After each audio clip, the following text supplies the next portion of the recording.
Yes, at ito po, kuha na po tayo ng ating margarine. Lalagyan natin dito. Yan. Hayaan po natin yan matunaw para hindi ganyan maumbok. Para pumatag po yan. Yan po.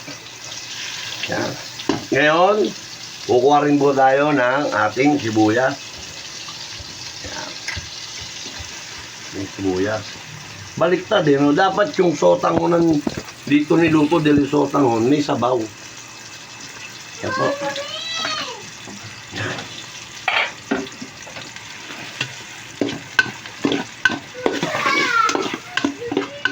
Siguro ang sarap na itong ginisang mais na to. Ito ay request ni Albert Jack. Gusto daw niya to. At yung sotangon naman, request ni Bonjing. Yung kinamatisang bangus, sa amin nyo, gusto namin ng asawa ko yun dahil nakita namin.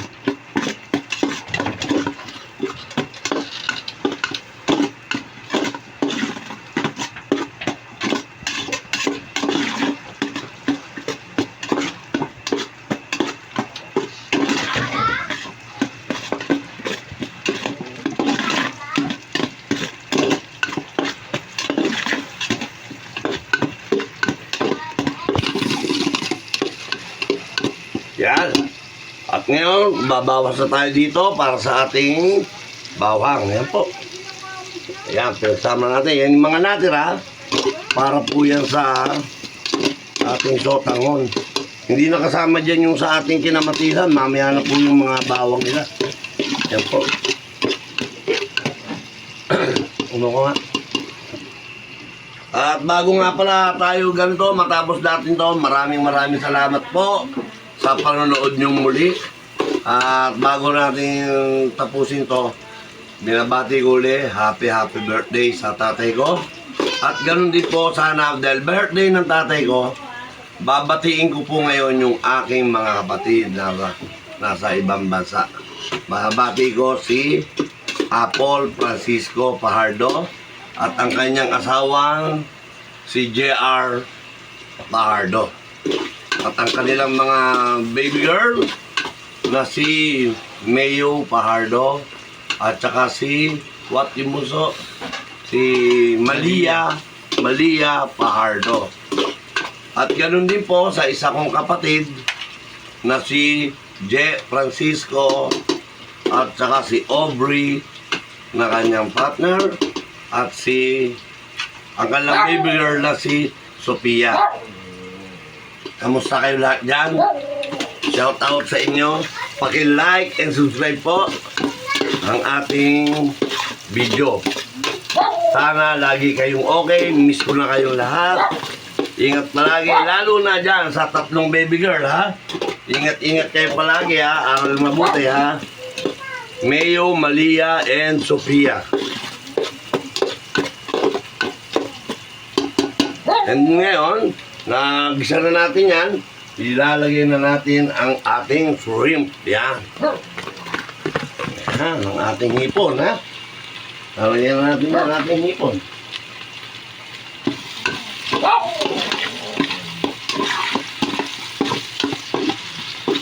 Itong carrots pala, dito pala to. Yung carrots sa ano yan, doon sa tawag, sotangon. Ayan. Ito yung dinikdik ng ano, ha. Ito po yung ano. Ito yung dikdikan nung dinikdik yung ating ulo ng hipon, ha. Pangsabaw din ko dito.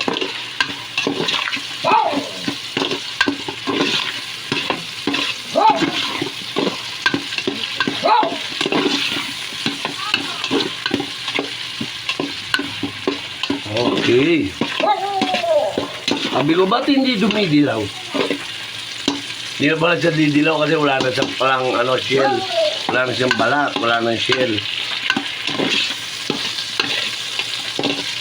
Yan.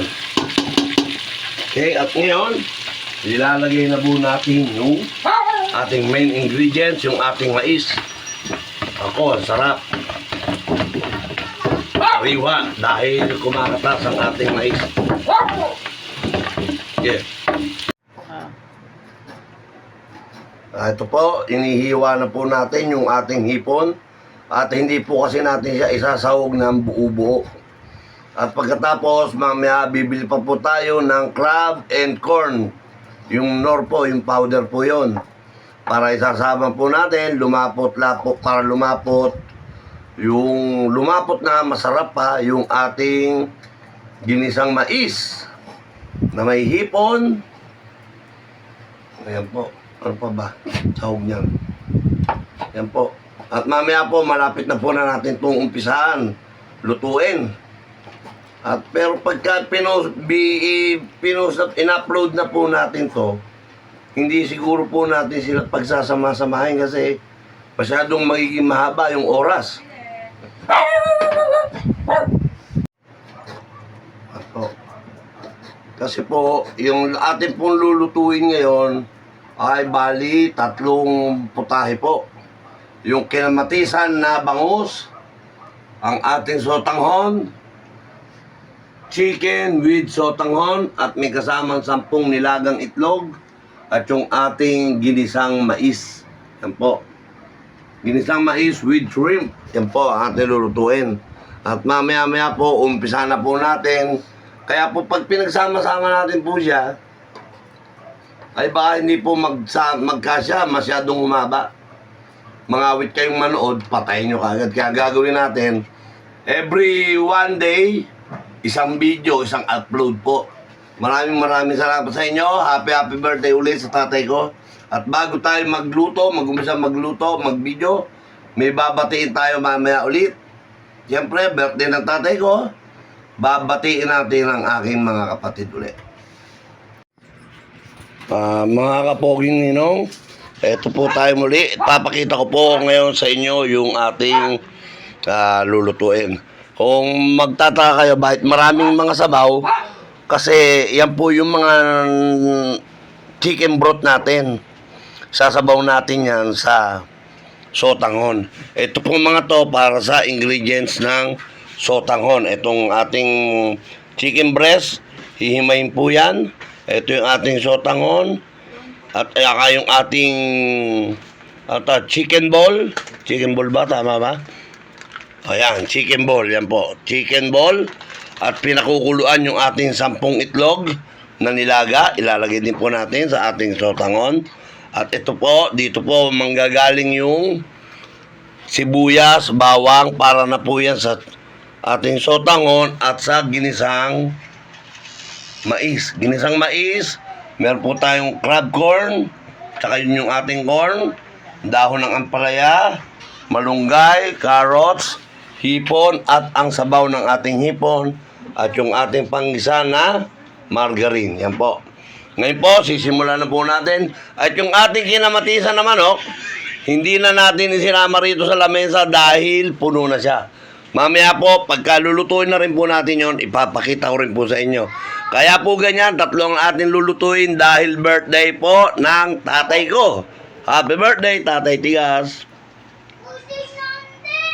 Birthday din ni Andeng. Salamat sa 299 subscriber po. Salamat po. Don Chivas, Yan. Halo lang po ng halo. Para magkaiwaiwala yung ating mga mais.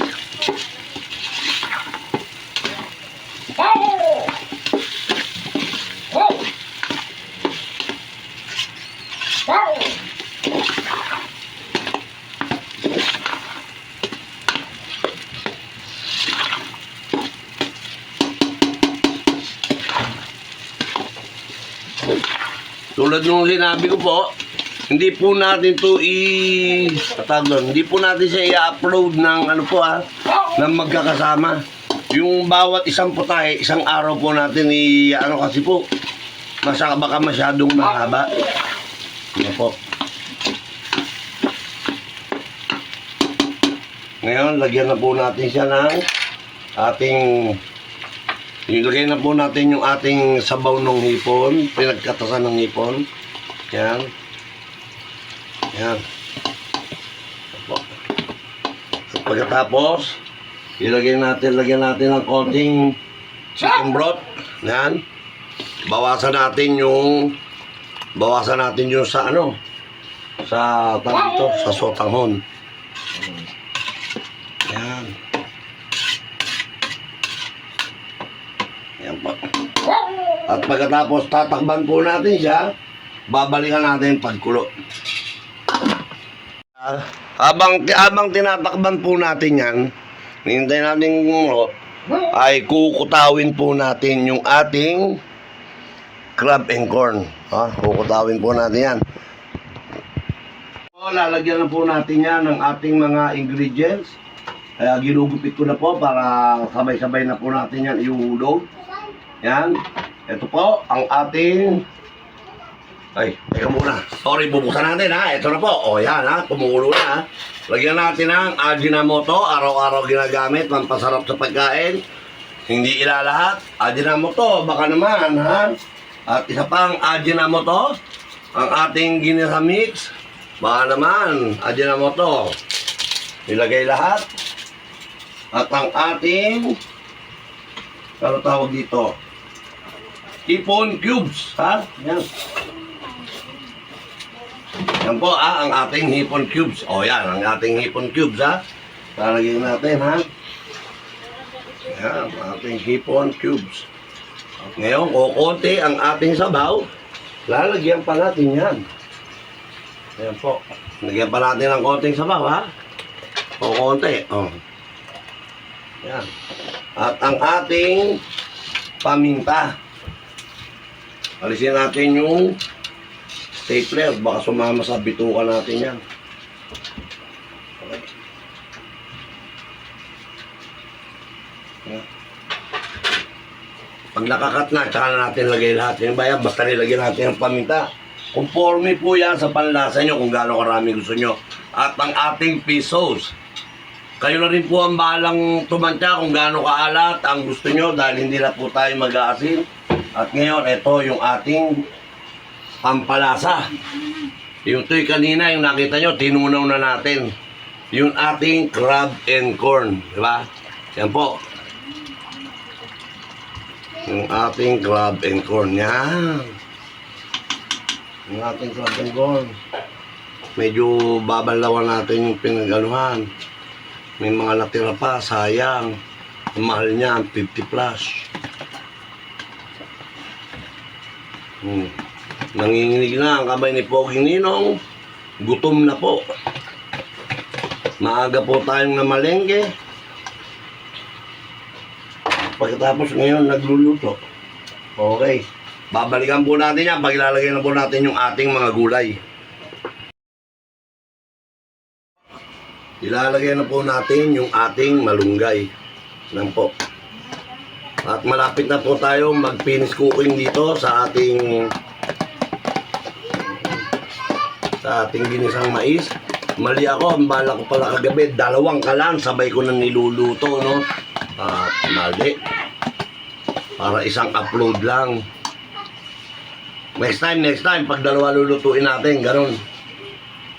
Para kakaiba, 2 yung at the time, isang lutuan lang, di ba? Yan po ang ating ampalaya. Hugas na po yan, kaya yan parang dikit-dikit, ha? Dahong ampalaya, yan po. Yan po. At muli, tatakban po natin ulit pagkatapos, finish cooking na po. At ngayon po, ayan na po yung ating finish cooking. At bibidyo na lang po natin ulit siya kami, ha? Pag maglalagay na po tayo sa serving bowl. At natikman na po natin, hindi po siya masarap. Sobrang overload sa sarap po. Opo, lasang-lasa yung hipon na ating tinadtad. Tapos nilagyan pa po natin siya ng crab and corn. Tapos yung dinikdik na ulo ng hipon, inilagay din dito yung katas. Kaya yun po, napakasarap po. Actually, dinagdagan ko pa siya ng tubig. Yan yung tubig, oh. Kasi sumobra na po yung sobrang lasang hipon. Sobrang lasang seafoods na po siya. No po, ayan, kita nyo, parang dumami yung sabaw, di ba? Oh. Babalikan po natin yan pag maglalagay na po tayo sa serving bowl po, ha.